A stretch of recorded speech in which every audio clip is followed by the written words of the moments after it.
Recording. Okay, here we go. All right. Yay. You can believe it. Last training session. Yes, I'm so excited. I'm sure you guys are all super excited too. Get to finally start doing stuff. This is all the practice, and now we're going to do stuff. Finally, I'm really excited about that. All right, so we're going to talk about, not going to do so much case studies, but mostly final clinic prep. Volunteer readiness check is the tonight presentation. There's no real new tax stuff that I've got planned tonight. Just mostly information about the tax clinics, things like that. And then talking about the readiness check, and then plenty of time to work on things. And tax clinics start in a week. So a detailed agenda, we're going to talk about NRVTAP leadership opportunities, kind of update on the clinics and volunteers, talk about the process, opportunity for review, Moodle final stuff, and then off we're good. So I think I've got everybody's t-shirt who's here. I will get a Yaka's t-shirt here in just a few minutes when we get to a good spot. We just want to make sure we mark that you got the right size and type and all that kind of good stuff. Okay, and with that, I'm going to turn it over to Zihao to talk about NRVTAP leadership team recruiting. Right. Okay. As we're about to start the tax season, we are ready to recruit for the 24 to 25 leadership team. All right. So hopefully you guys are pretty well familiar with us. We are a registered student organization at the University of Minnesota Twin City system, and then we are a nonprofit. And just got exempt by IRS on Monday. A week, like a few days ago, we got the letter. So 501c3 tax exempt organization. We are also affiliated with Carlson, so we can use the resources that Carlson has to help get all the training and tax clinic set up. Our goal is to aim at assisting students and scholars across the University of Minnesota system and other schools. And then we partner with Norse to provide free tax assistance through the IRS VITA program. All right, so we're currently recruiting for next year's leadership team. A couple of reasons that you should join us. You get to see behind the scene work that we do to prepare for the training session or the clinics, and then all the fun volunteer recruiting and finance stuff. And then it is also a great opportunity for you to expand your network and then build your leadership skills. It's a great resume builder. And then if you like the training session or the volunteer experience so far, you should get more involved. Help us grow and then make it better next year. And then if you see something that you like to change, you should also join our leadership team, and then you will get a say in all the stuff that we plan. And then anyone that can apply, no prior experience required, but we're at the training session, so you guys are all welcome to apply as well. And then here are the current leadership team positions available. All the ones are in the maroon colors are the one that we are recruiting for. And then you can apply for multiple positions if you want, and then we will just conduct the interview and then give you an offer. And then here are the current year leadership team members. So if you're in person or if you're online, you want to chat with someone about it, feel free to shoot them a text, email actually, or just talk to them in person after the training today. And then if you're interested to apply, here's the link that for the Google form. It's just a simple collect your name and email. It takes about 10 seconds to do. You can also go to our website and then under volunteer and then join our leadership team. You'll find the same form as well. And then on the bottom right here, we have our Instagram account. You should follow our Instagram account. We also have the leadership team application stuff there, and then we'll post regular updates about the clinics and everything else. So the deadline to apply is March 24th, and then we'll start doing interviews from March 11th to 29th. So apply early to secure a spot, and then we will announce the new leadership team on April 5th. Right, that's fine. Fantastic. And if you join, you get to do fun things like tie-dye 60 t-shirts over the weekend. So, which actually was quite fun. And very good. All right, fantastic. So we forgot. I'll do this one if it's okay, unless you really want to. Okay, so we are having an end of year celebration for the NRVTAP volunteers. So it's going to be open to everybody this year. They're going to do laser tag and a Nerf session at the Mall of America. Pizza as well. It's going to be on April 21st. We have 20 spots. So first come, first serve for volunteer sign up. You've got to pass your volunteer readiness check, not VRC. Sorry, I got the letters all messed up there. Anyway, but that'll be out on the Moodle website as well. So just like you signed up for your volunteer clinics that you're going to work, it's going to be the same sort of thing. If we run out of spots, we can talk about other options. If we have extra spots, we can talk about other options for that as well. So, but we have quite a few more volunteers than spots. So if this sounds like fun, sign up soon would be my recommendation. All right, let's talk about volunteer and clinic update. So first off, thank you to everybody that responded to my email. There was a very good, very big response, which I really do appreciate. There are over 100 assignments waiting to be graded in my inbox. So everybody got very busy and did, a month of work in the past 48 hours, which is fabulous. But it means that I am a little bit behind in trying to get through all of those. So I am getting through all of those as soon as I can. I'm going to see if I can leverage how and some others perhaps to help me clear that backlog pretty quickly. I am going to give you one reminder though. So when you're submitting a return, right, you're telling me that, right, that I've reviewed this return, it is correct, everything is right on it. So I would encourage you, right, take a look at that PDF before you send it in, right? Do you have all the forms? There should be at least a 1040 NR and an Schedule OI and an 8843. I'm still getting some that don't have all of those. Are all of the forms filled out completely, right? Are there a bunch of blanks on one of the forms? If so, go back in and fill those out. Is all of the income and the deductions and the treaty benefits, are those showing up properly, right? Hopefully you've kind of figured out by now that TaxSlayer is not user-friendly for non-resident returns, right? Some of the stuff that just works really nice and smooth and fantastic for residents doesn't happen for non-residents, right? We have to go in, like manually do things and massage it. That's why we have all of those guides, because it's really easy to forget steps and to forget pieces. Everybody does it. So that's why having that second tool there to help you check is really important. And so you should give yourself a double check before you send it in. Right. So theoretically, the email that kind of announced, hey, we're open to the U of M students was supposed to go out this Monday. I never saw an email. Some of the other international students haven't seen an email either. So pretty sure that it didn't actually go out when it was supposed to. So we're going to continue to pursue alternate advertising means, I guess is the way to say it, to get the word out that, hey, we're open, come visit us. You can see that we definitely have more appointments booked. We're about 8% booked. These first two big bars are the first appointment calendars. This is the first in-person one. This is the first remote one. That's why those are booked most fully so far. And then it goes kind of on out from there. All right.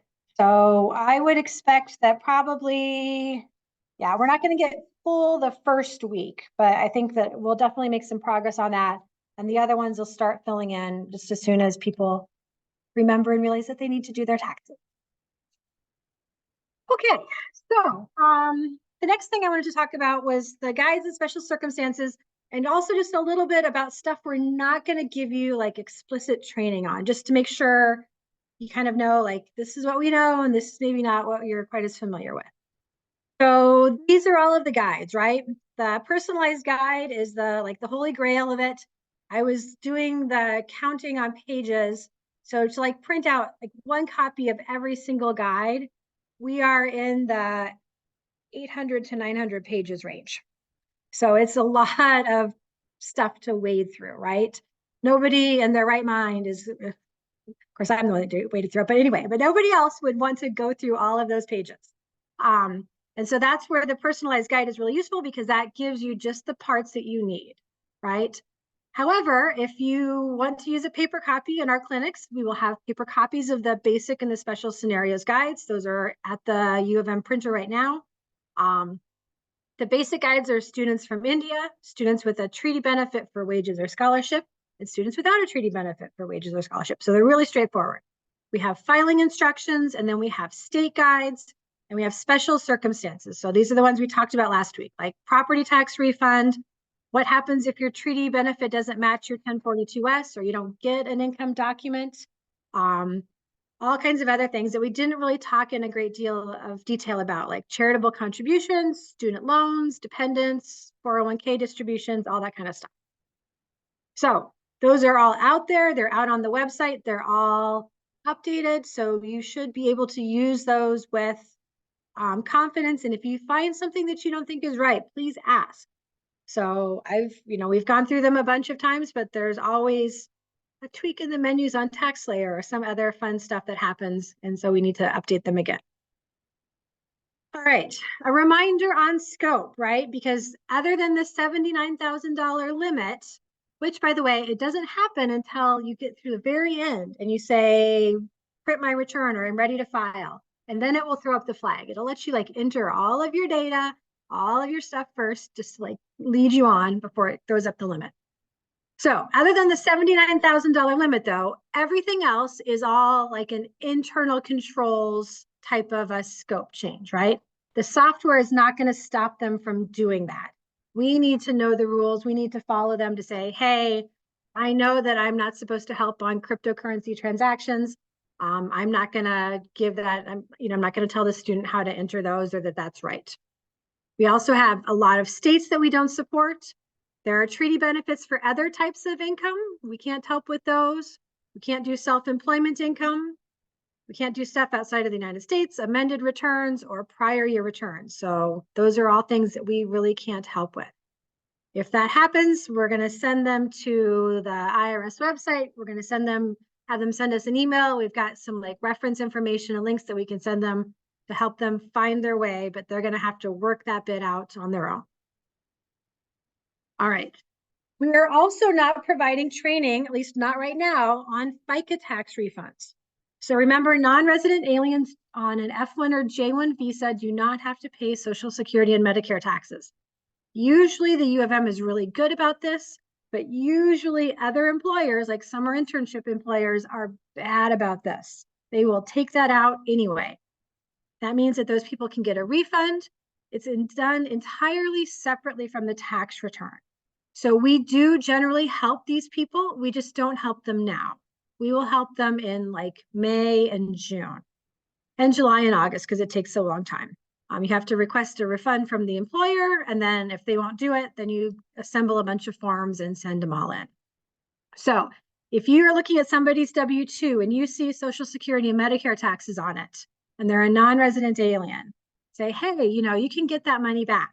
And it's something like 9% or something like that. So it's actually like quite a lot of money to get back. Have them talk to the site coordinator or send an email to the Get Help address that's in our website pages. And then we'll help them get started on that. We'll put them on our list and we'll reach back out in the summertime to help them with that. There are a few Minnesota credits that we didn't talk about. There are the K-12 education credit, child and dependent care credit. They are extremely rare. So I would say never, but never say never, right?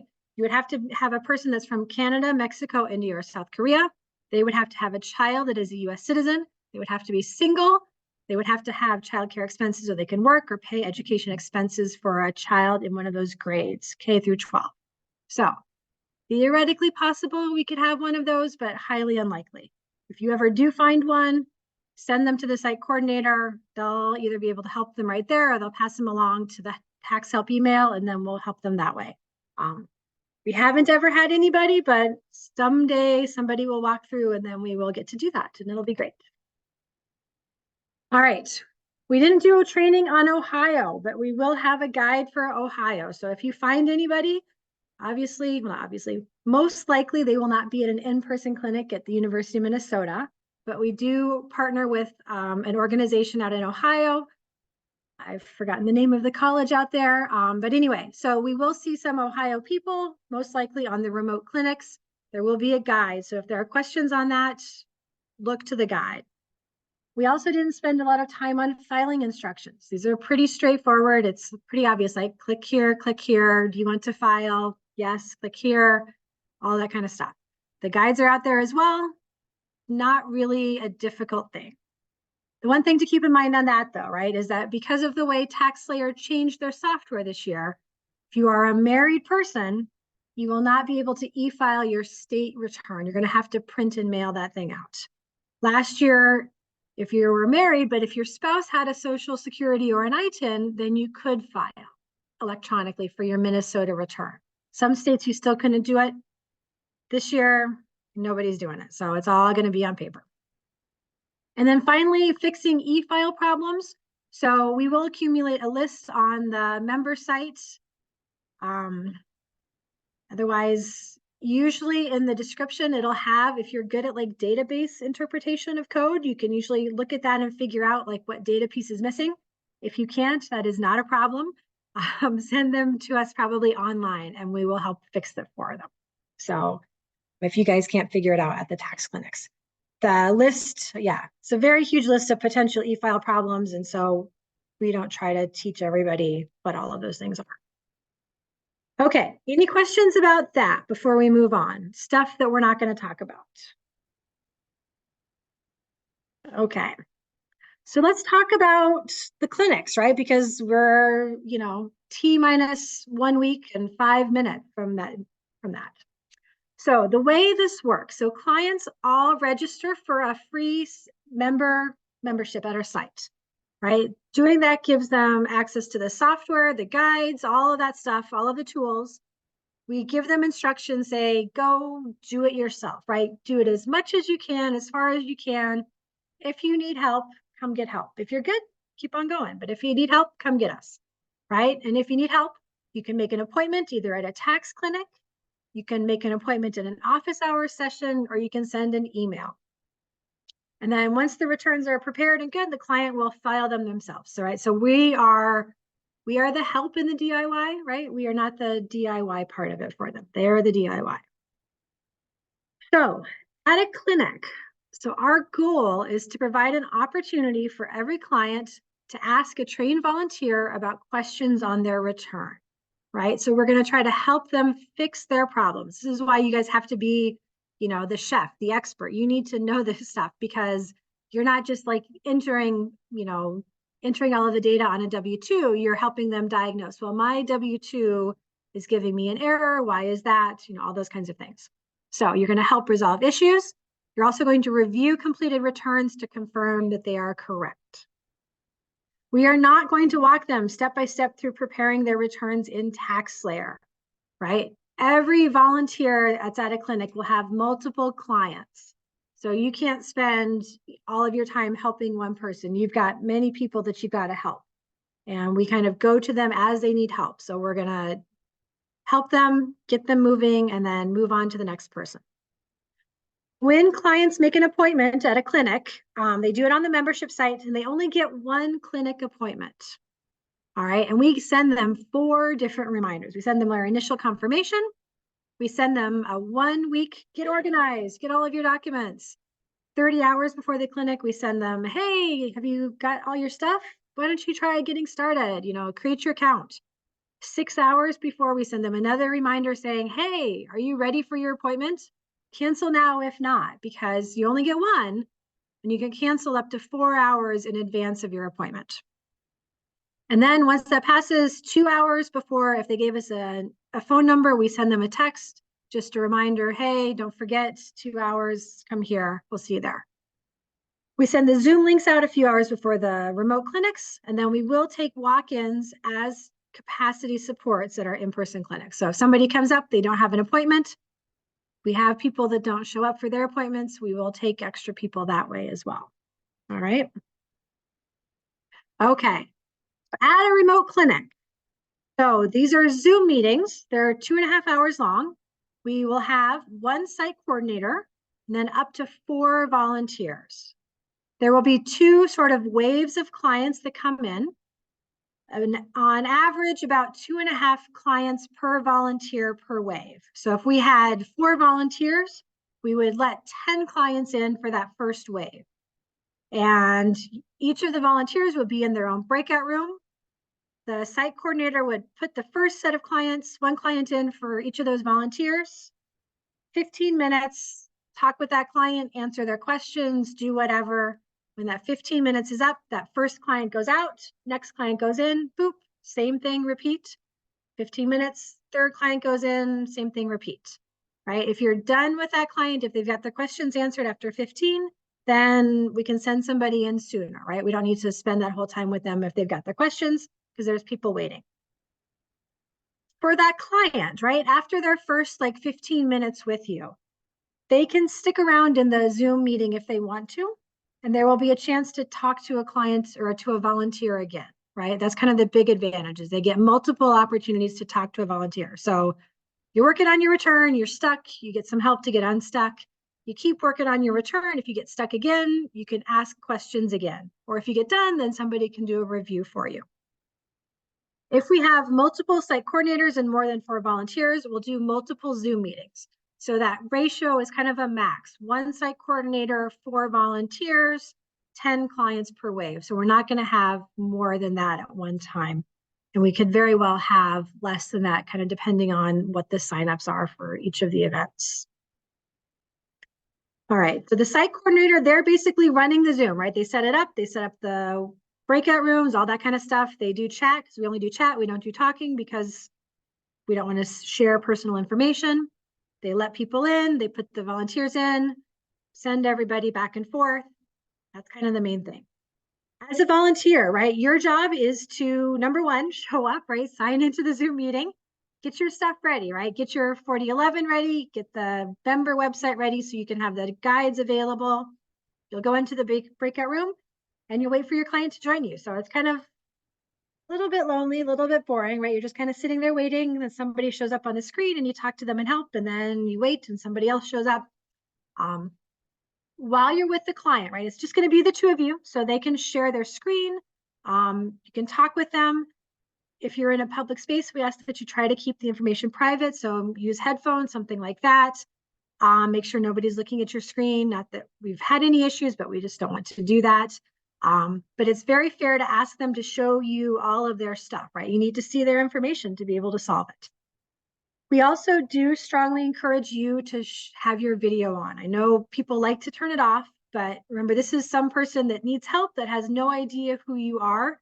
It's much more reassuring and personal experience if they can see the volunteer that they're talking to. So we do strongly encourage you to do that. If you run into issues, you can just raise your hand or ask for help in the main Zoom and go talk to the site coordinator to ask for help. You know, the challenge that we've got, right, is that they've got 4 volunteers that they're also trying to keep organized. So they will try to help you over email. If things are going smoothly, they can maybe jump into your breakout room or not, but you're going to have to help facilitate the information transfer because the site coordinator has other responsibilities. If you guys can get through the volunteer readiness check, which I'm very confident that you all can, right, you're going to be well prepared to answer almost all of the questions that you're going to see at a tax clinic, right? These are not generally, there's always one, right? There's like this crazy questions that nobody, you know, that even I have to go research on, and I don't know. But generally, most of the stuff we get is really basic. Is my return right? How do I enter my 1042S? You know, what do I do about scholarship income? All of those kinds of things that you guys are going to all be very familiar with. And you just do it again until the time is done. All right. If somebody asks, is my return right? Right? That's one of the big ones, right? Is everything right? Did I do it right? So the first thing is you want the PDF, right? We're not going to try to look at this in the software. We're going to look at the PDF. Talk with the client to confirm their visa, country, and travel dates, right? That's the 8843. That's the Schedule OI. Start your return there with that basic information. Look at their income documents or talk about their income documents. Talk about their treaty benefits, and then go to the federal return and the state return. Ask if they have any other income that they didn't put in here, right? Did they get any other money? Should be a no, but you never know what they might say. Always check the treaty benefits or treaty exemptions versus the Pub 4011. Remember, TaxSlayer is not a lot of help, right? It does the tax calculation for us, but almost everything else we've got to like manually put in to make sure it's right. If they have a property tax refund, right? Talk to them about what does their property tax refund worksheet say, right? How do they know that they're not a dependent? 75% of the people that come to the clinic are going to be dependents. They're not going to be eligible, right? But that property tax CRP has a really big number on it. So everybody's really excited to get that. So make sure they've done the homework to say they're not a dependent. They've looked at all of their non-taxable income and they've added that back in. The Minnesota Department of Revenue is, what is the polite word to say? They are persistent. I don't want to say enthusiastic, right? They check this often. And so we don't want them to get those letters, right? Because Minnesota sends those letters out every fall. We do not want them to be one of the ones that gets that letter. All right. And then if they worked in a different state, talk about their residency and make sure they've got that right. Go from there. Oh, yes. And the sneaky check, right? If their certificate of rent paid says January 1st through December 31st, and they were here for more than 183 days, they can't be a non-resident or a part resident. They're going to be a full year resident. They're going to pay tax on that income no matter where it was that they earned it in the United States. Okay. If you find something that needs to be fixed, which you will, right? That's your job. You're going to be there to help them fix things. If it's just a relatively quick change, you can talk them through it. If it's a longer change, right? Like they didn't even do their 8843 or their schedule OI, tell them to go back to their guide or go back to the basic scenario and they can walk through those steps on their own, right? They're going to have another chance to talk with you. They can spend that 10 minutes that they're working on that. You can help somebody else and then come back to them again and they can get more help when they run into the next set of questions. Make sure you let the site coordinator know that they're working on their other return and you can go help another client. So the balancing act that we have in all of our clinics, right, is that we're trying to balance how much time we give all of our individual clients for help, right? Because we could spend an hour with them to like walk them through it step by step, or an hour and a half, whatever it would be, right? But then that would be one client that you helped, right? Or we could say you're going to help 5 clients in a 2.5 hour clinic, which is what we schedule right now. If you aren't sure, right, if you're not sure about the question or it isn't right, again, go back to the site coordinator. That's what they're there for. Hopefully that's not going to happen a lot of the time, but we know that it will happen sometimes, and don't feel bad about that, right? The most important thing is getting it right for the client, right? We do not want them to file an incorrect return. This happens more at the beginning, right? Everybody kind of gets up to speed with the types of questions. You'll be very familiar with it by, the 3rd or 4th time you do it. So office hours, kind of like a tax clinic, but it's a one-time visit with the volunteer, right? They can do multiple office hour appointments. They only get one a day, but we've got a bunch of different days. So they can schedule one of them. We've got somebody that's got like 6 office hour appointments already scheduled. So he's obviously thinking that he's going to need a lot of help. Again, it's like a volunteer tax clinic, but just one-time meeting. So they don't get like a second round with you, right? It's 20 minutes, ask whatever questions you've got, do whatever you can, off you go. That 20 minutes goes fast. It goes very fast, especially if they have several questions. So the most important thing you can do is start by saying, what questions do you have? So you can understand, like, do they have a lot of questions, a few questions? And then you can help triage the questions and help them get going on their return. All right, in-person clinics, sort of the same, except in person instead of remote, right? Site coordinator shows up, they get the room all set up, they have all of the guides, like imagine the shirts are the guides, there's a big table of all these different colors for all of the kinds of guides. It's all very lovely and fancy. There's a presentation at the very beginning for the volunteers. Usually only takes a few minutes, but we basically review all of the anything that's come out from TaxSlayer in terms of software issues or anything like that.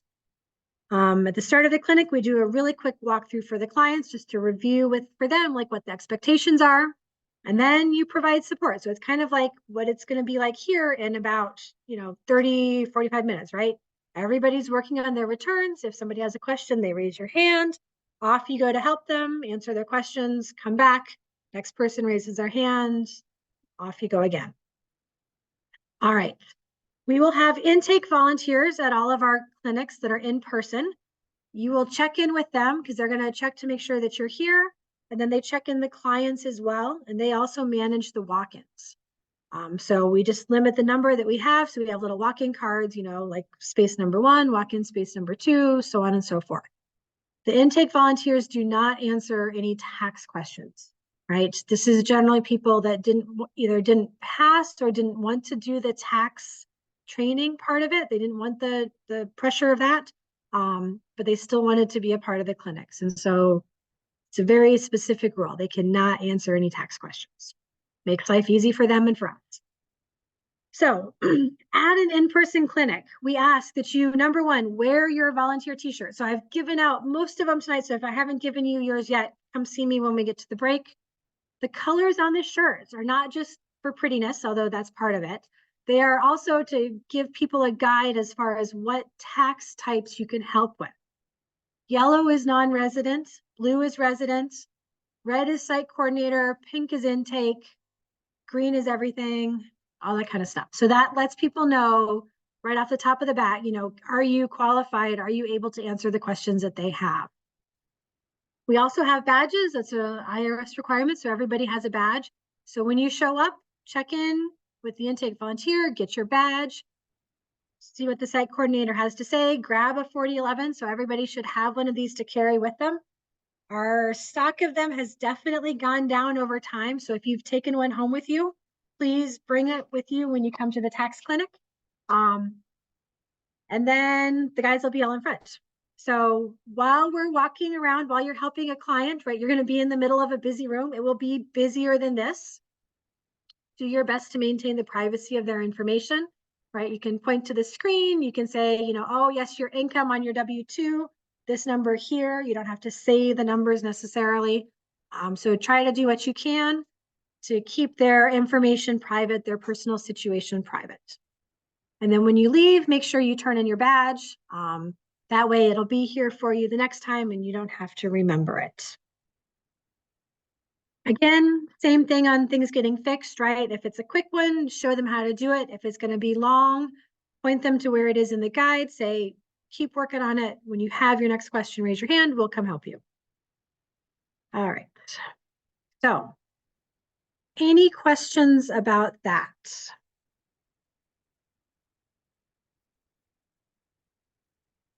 Any questions online?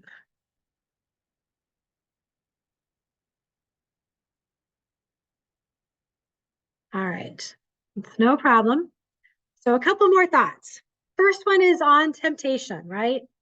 So it can be very tempting for our clients to enter some information that is not correct to get a large refund, right? The software will not stop them from doing that. The excuses that we hear, right?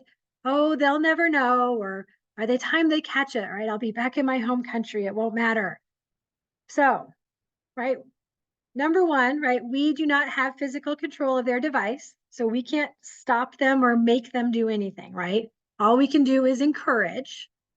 We're going to encourage them to file a correct and accurate return. All right. We can remind them that when they sign and send the return in, they're signing under penalties of perjury, that it is true, correct, and complete, that the tax authorities do usually catch on, but it does take them a while, right? Usually a few years. When they do, they're going to want the money back. They're also going to want interest and penalties, which can double the amount that you have to pay. It also can affect their ability to get a visa in the future, or if they apply for a green card, or if they apply for citizenship in the future.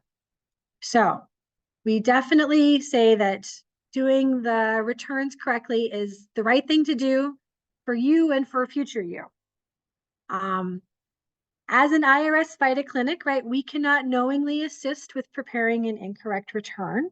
So if somebody is doing something that's wrong, you can say, look, based on all of the training that we've had, that is not correct. I'm sorry, I cannot continue to help you with this, right?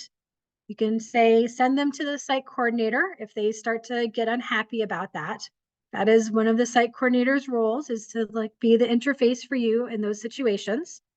If you're in a remote clinic, leave the breakout room, go tell the site coordinator about it. They will come talk to the client about it as well, right?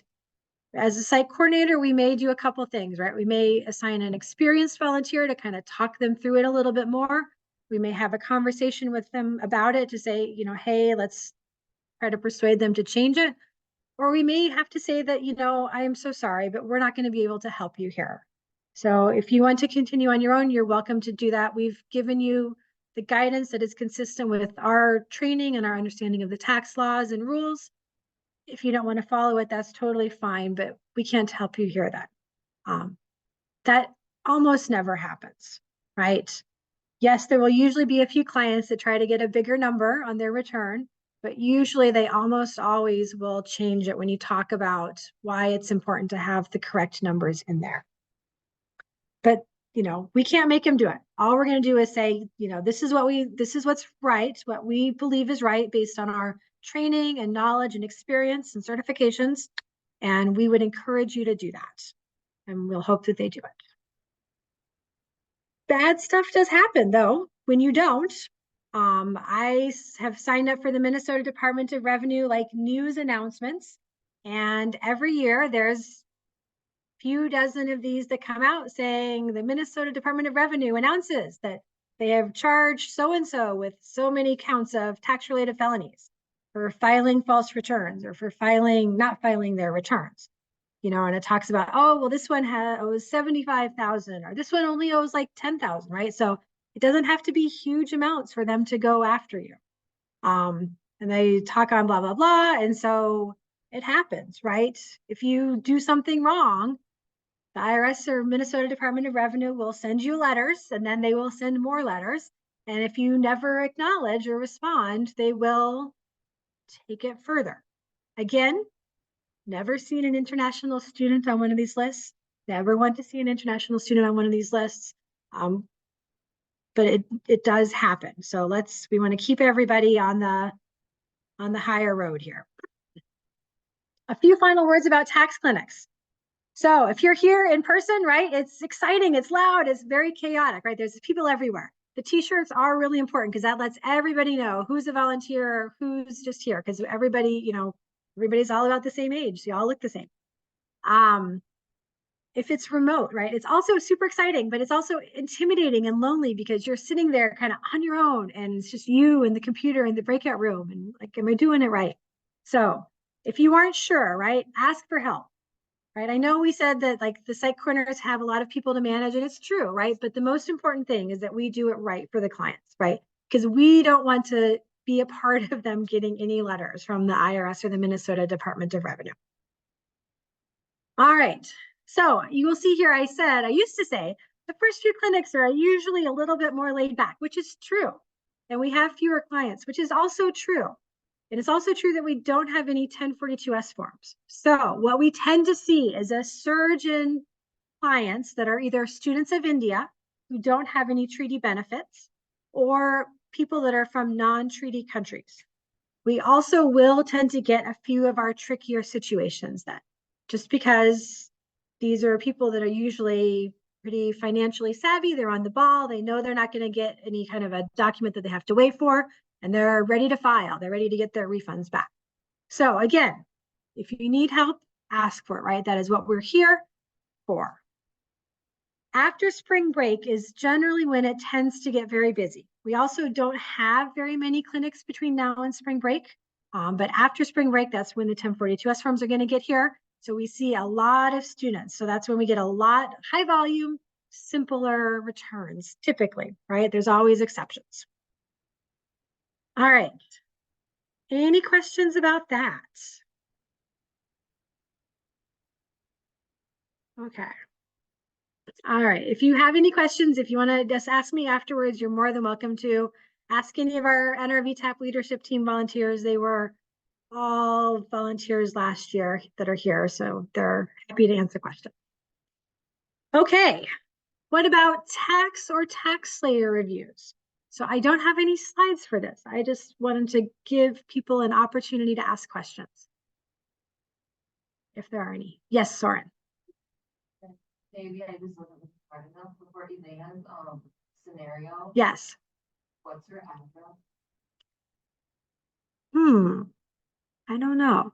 Maybe we have to make it up. Okay. Yep. She doesn't have a W-2. Yes. I would probably, let's say she's a roommate with Lisa then. So he needs the same address for Lisa. Good question. Good question. Yeah. Like a negative number on the actual form, like when we type in the tax layer, like we could sometimes put negative number, but on the form, is it possible to have negative number? So the question is if we can have a negative number on the form, and the answer is sometimes yes, usually no. So when we're in like a general, like the 1040 NR form, and it's like doing math and it's like adding up like, income, adjusted gross income, then you subtract your itemized deductions, it's not going to take you negative there. It'll round to 0. But there can be other times, like in the adjustments form on Schedule 1, where you can have a negative number there. Yeah. If you have a specific one, you can show me later and we can look at it. So yes, because there is a spot in the guide, a couple of spots where I talk about entering negative numbers. So you do occasionally enter negative numbers.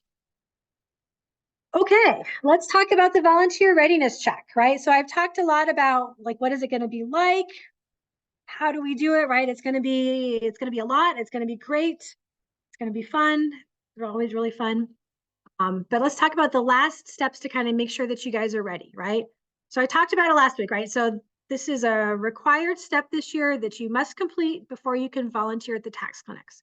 So the goal for this would to have you complete it by the end of February 18th, which is next Sunday. All right. Our first clinic is on February 20th. The final deadline is going to be a week later, so the 25th. All right, so you've got just under 2 weeks to get through that. If you've caught up, which I think pretty much everybody's mostly all caught up now, it should be no problem to get through this. It doesn't have to be a long thing.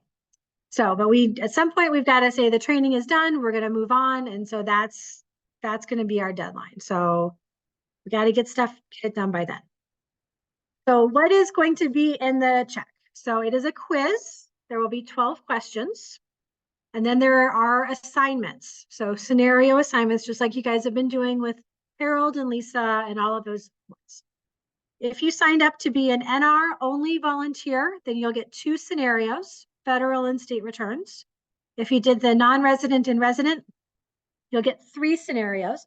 Excuse me. You'll include 1 extra resident scenario. Now, you'll know that we haven't focused a lot on resident returns this spring. That's because most of our time has been spent on non-residents. Generally, the residents that we see are pretty simple and straightforward. So it's not going to be a super, super complicated scenario for you to do that. And TaxSlayer is made for residents, right? So it makes life much easier. The questions and scenarios are going to represent some of the more complicated situations that you would see at a client, right?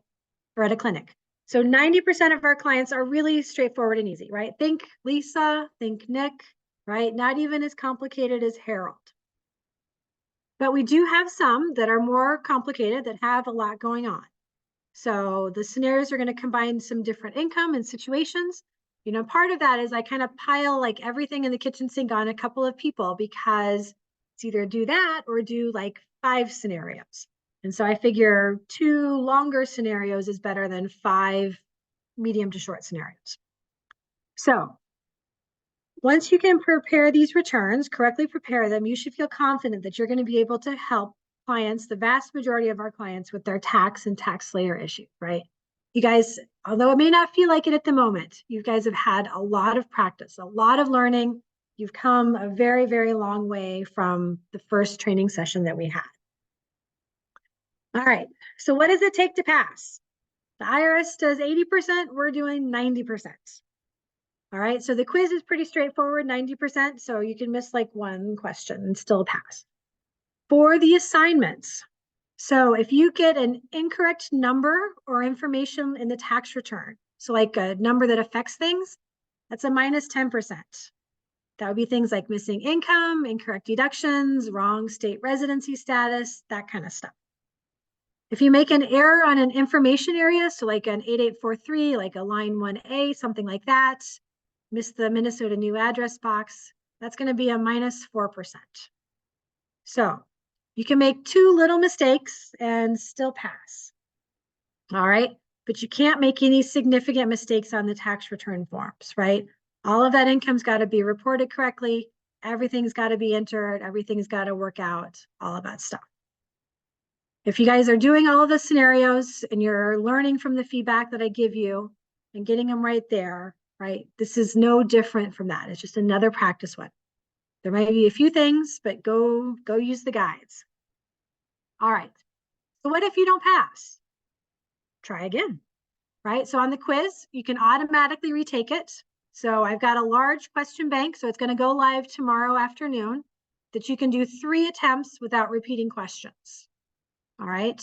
And if you can't pass it in 3 times, then email me and we'll talk about it some more. If you don't pass on an assignment, so the first thing that you have to do is you've got to fix the assignment or fix the scenario to the point of passing, right? I will tell you what's wrong. You're missing Kim's $20 state tax refund. It's a taxable refund. It should show up on her Schedule 1 on her 1040 NR line 8. All right, you got to go find how to get that in there and make it show up properly.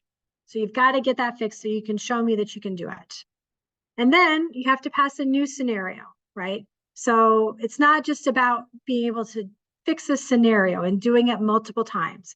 It's about being able to take a new scenario and completing it correctly, almost perfectly the first time.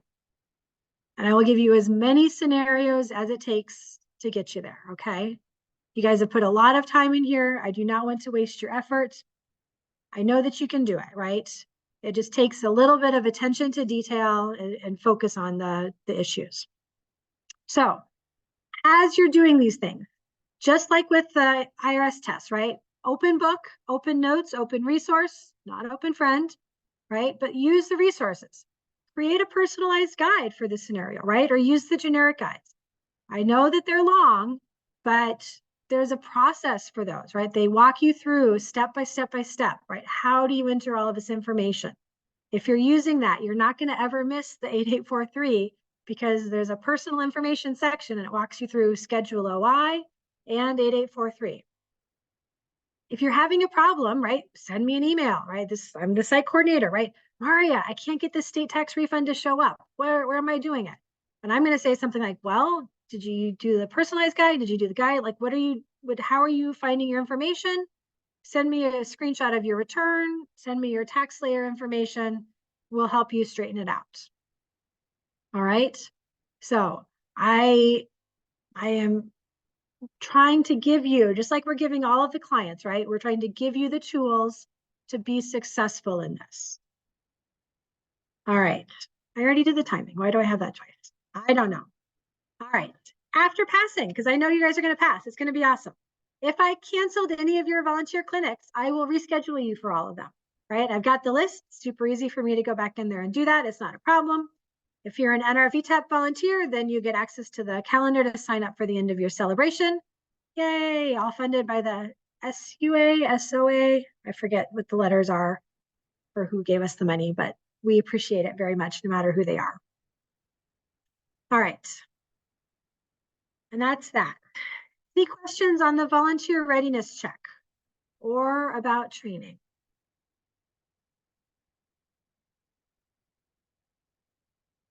All right. Is everybody feeling ready? Feeling good? Feeling nervous? That's okay. Excited, ready to actually do something? Okay. All right. That's kind of the formal end of the presentation for today, right? So after this, you can work on assignments, right? If you're not already caught up all the way, you can start working on the volunteer readiness check. So the quiz is not live, but the first scenario, JJ Park, is live. Second scenario is Teresa. She's not live. I just need to run through her one more time and make sure all the numbers check out. So you're ready to stay here, work on stuff with us. You can head out if you want to. If you want to, you can do your own return tonight. I love to have volunteers get their money first before any of our clients do. That's always nice. Kind of up to you guys. And with that, thank you again so much. I'm so grateful that you're here. I appreciate your hard work to get this far. And I am really excited to see you at a tax clinic next week or sometime soon. All right, thank you. Okay, I'm going to stop sharing. I'm going to stop recording. There we go.